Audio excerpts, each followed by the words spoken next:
Hello, welcome to this playthrough of Elden Ring, where I will be in the co-pilot seat and Branwell will be driving. This is a lore playthrough, and in every video there will be spoilers, because this is intended as a vehicle for Branwen to explain her theories on the lore of the setting. So if you'd rather develop your own theories without being influenced by other people's, or don't want to be surprised on some of the deep lore of the game, this is not a straight playthrough of just playing gameplay focused. This is a lore focused playthrough. So you might want to give this a pass if you want to avoid big spoilers. With that said, I hope you enjoy the video. And we're going. Welcome back, everyone, to Elden Ring. I'm Branwyn, and I'm here with Thrith. Hi! Hello, and we were just about to go and meet Selen.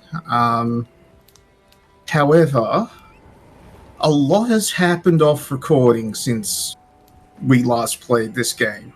Yeah, we went and had a conversation just kind of joshing about.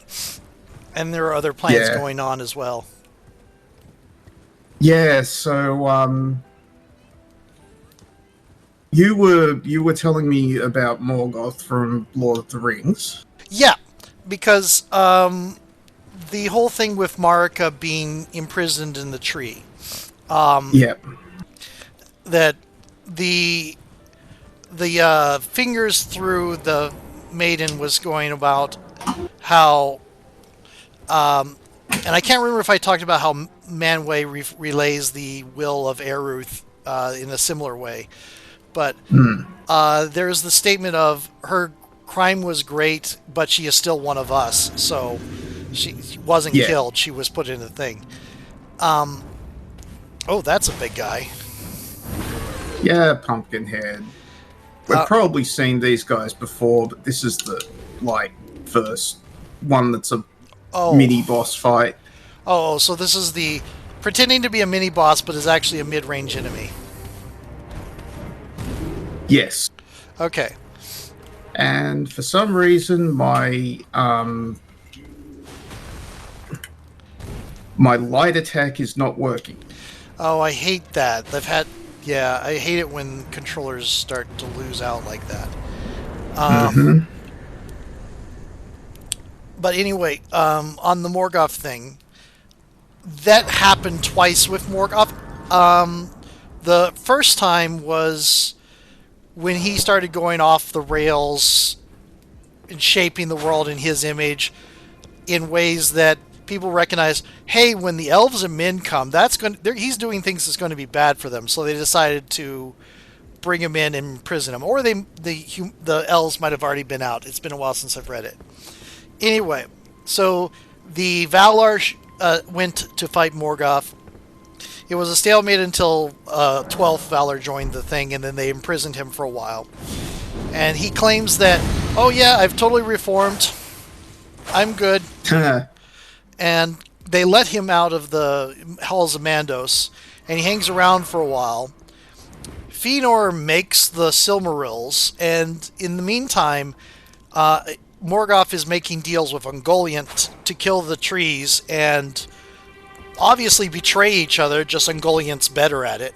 And in the course of this, the Silmarils just... Morgoth sees them as like, oh my goodness, I have to have those. Those are amazing. And kills Fëanor's father. And go through the first stage...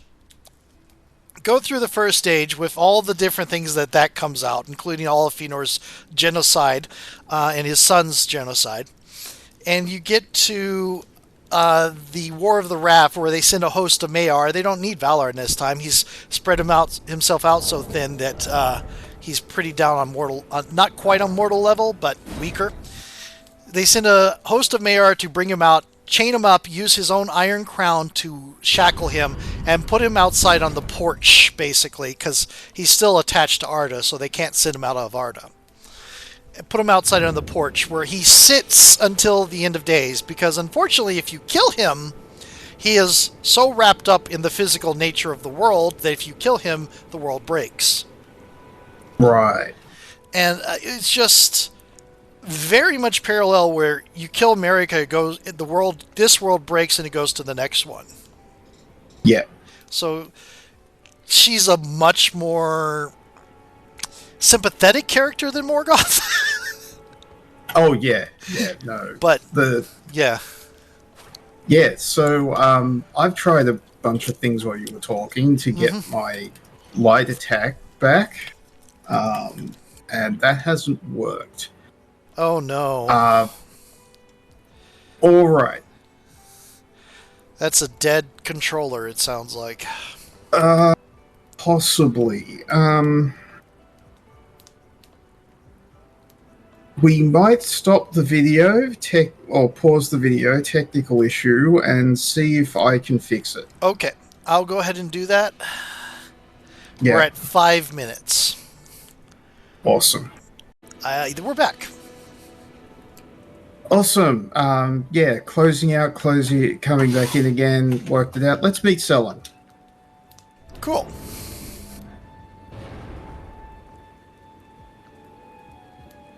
Tarnished, are we? I wonder you should turn up here. I am Selin, a sorcerer, quite plainly. Why are you here? The hat is very disturbing. Glintstone sorceries. Oh yeah. Proclivities are far from ideal. Oh well, perhaps nurture will defy nature, with a bit of luck. But one must choose one's masters wisely. I was exiled from the Academy of Rea Lucaria as a reviled, apostate witch. Do you still wish to learn from me? Well, you are a piece of work. Very well.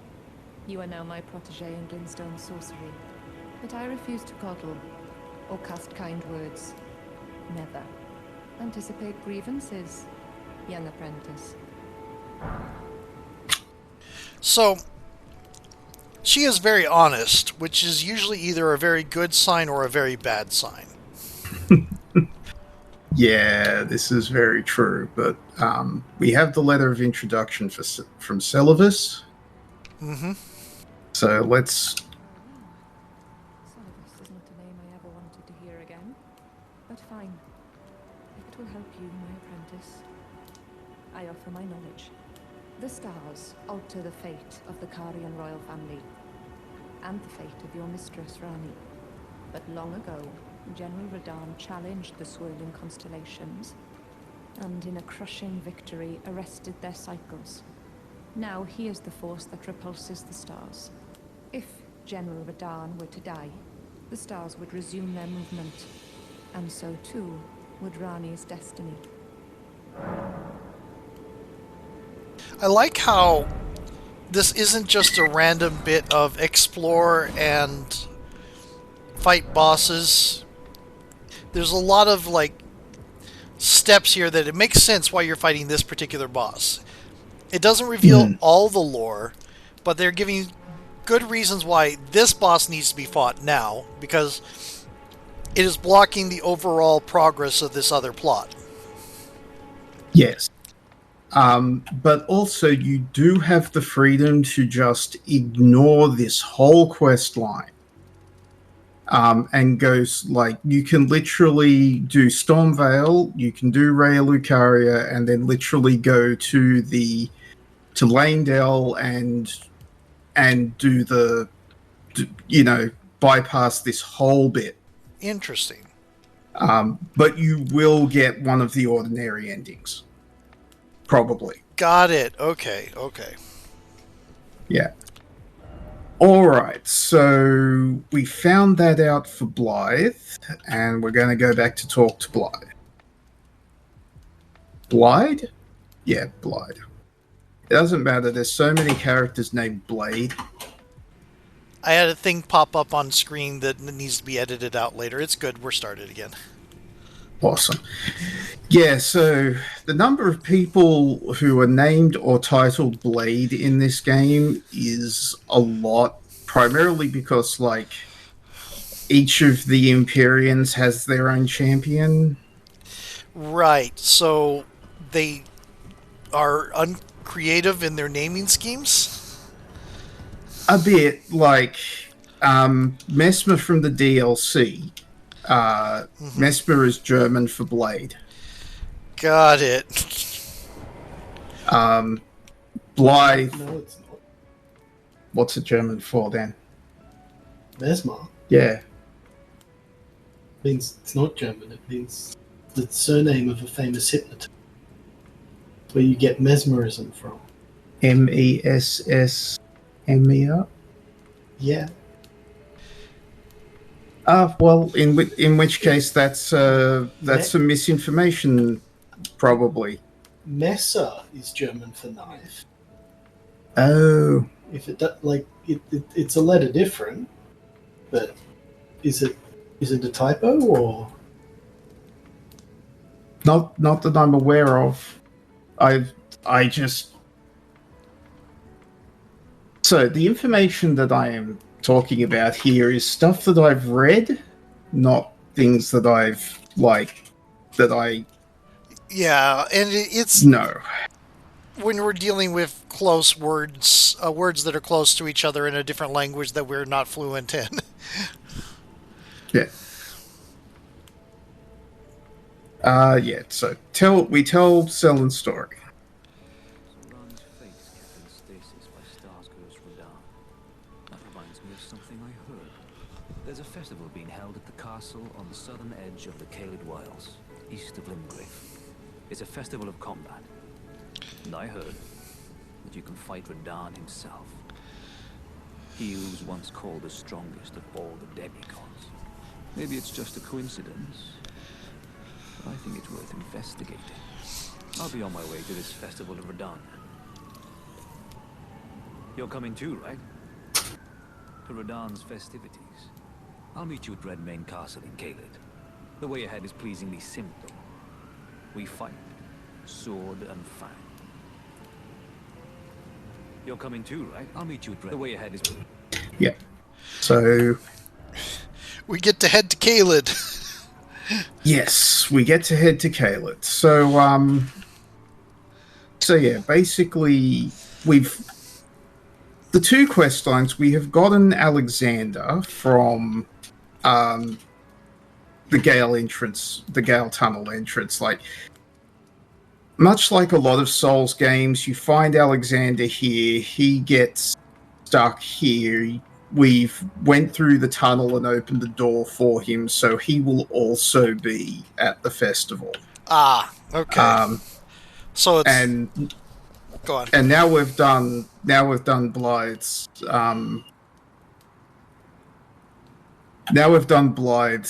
quest line. He will also be at the festival. If we hadn't killed Patches, yeah, he would also come to the festival. But he's completely useless because he just cowers and then runs away. Of course, yeah, that makes sense. Yeah, so, how are we looking for Radahn here? I think we're pretty good for Radahn.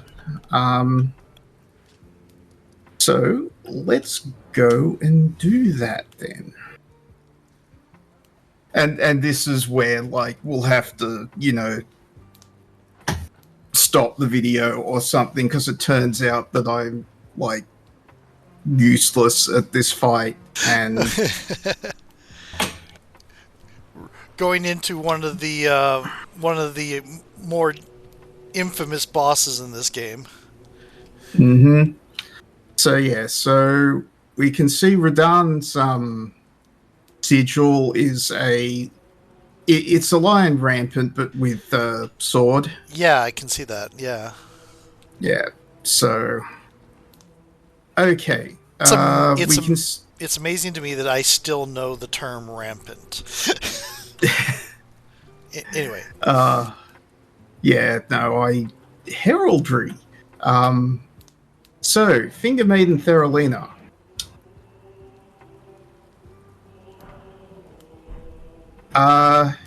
if you look very closely, you can recognize this finger maiden as one of Celovus's puppets. Oh. So Celovus has sent us some help. Got it. Ah, there you are. Took your sweet time. The players are all made up. I'm waiting for the curtain. Let's give them a show to remember, eh? Just don't you go dying on me. For Rani's sake, too. Once more into the fray together, eh? This might even be fun. I like to imagine that there's a lot of time compression in this game, Yeah. and in between the moments we don't see, the main character and Blythe have just like had a whole bunch of adventures. Mm-hmm. I mean, that's generally what I imagine with a lot of video game things. Mm. Yeah, so Jaren up there is giving a big speech. Got it.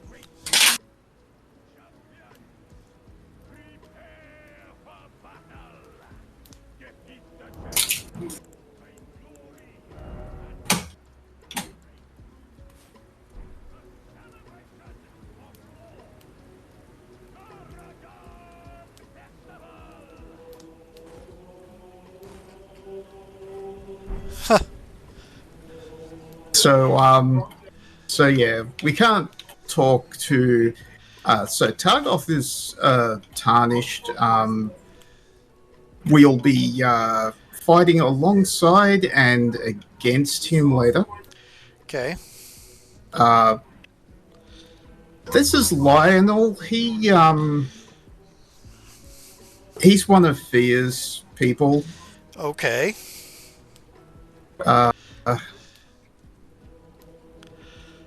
This is I can't remember if his name's Onikage or something like that, but he's a late game invader. He's just here to fight. Got it. And there's And- Alexander. Sorry. Alexander. Okay, how delightful. Indeed, I thought I might find you here. By the by, do you know for whom this festival is being held? Well, it is none other than General Radahn himself. I'm gonna be unconscious for a little while. I could face a great Can you sleep well? shattering, a demigod in the flesh. I absolutely will not. The thought, such as it All this is being recorded. Good. simply assures me the ordeal is worth undertaking. Be sure to get a good vantage, my friend. I, Iron Fist Alexander, That definitely sounds like Anne. to unflinchingly Mm-hmm. Tell the world about my sleep pattern. Ah. Yeah. Report to the ship immediately. Go back, okay? So, one thing about Alexander here that I discovered, this is one of the things that, one of the things in my deep dive into From Software game lore, Alexander is the name of the second the protagonist of the second Kingsfield game. Oh, that's what, 90s? 80s? 90s, right? 90s. Wow. And it makes sense because that he would be like in a jar now, because he is turbo dead. Got it. So do the corpses of the people that are interred in the jar give them their personality? I think it's possible. I don't think they're exactly the same people, but I think it's possible that it's like at least an influence. I'm also sitting here noticing that his arms are basically horrible rot flesh things coming out of the sides. Yep. or like mixed with a whole bunch of stone and stuff. Yep. Yeah. He also has pauldrons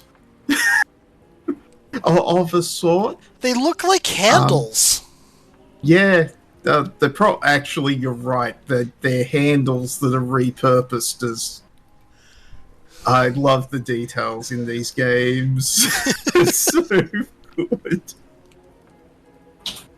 Yeah, so a little item back here, but as you can see, like Radahn was born into the Carrion royal family.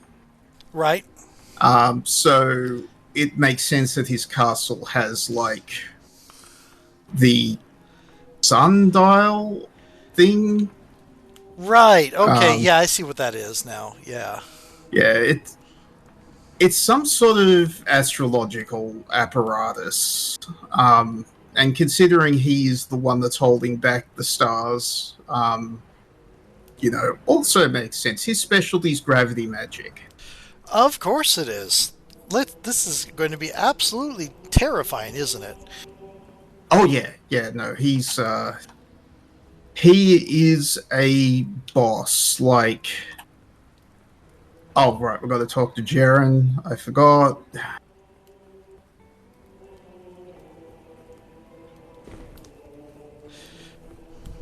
So there will be a cutscene here. Okay. Good and prepared, young chum. The festival begins. Before we begin, allow me to paint you the full picture.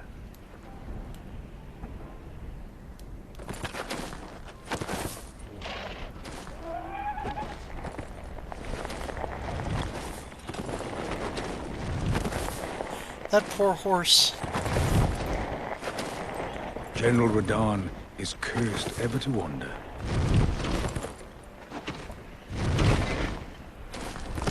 Eaten from the inside by Melania's scarlet rot, his wits are long gone.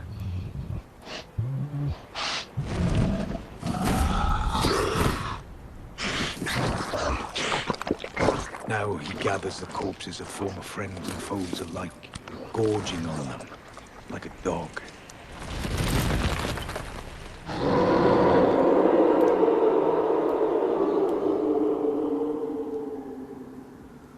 Howling at the sky.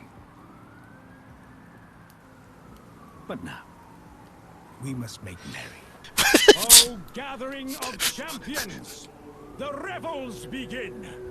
The celebration of war! The Radahn Festival! Behold this horrifying thing. Also, now it's time to be happy. You will find the field of battle past the church ahead, upon the shore under the fort. General Radahn is there, even now, divested of his wits, devouring corpses, and howling at the sky. Yeah, so these people have a very warped sense of morality, right? Right. War is fun. War is the festival. Right.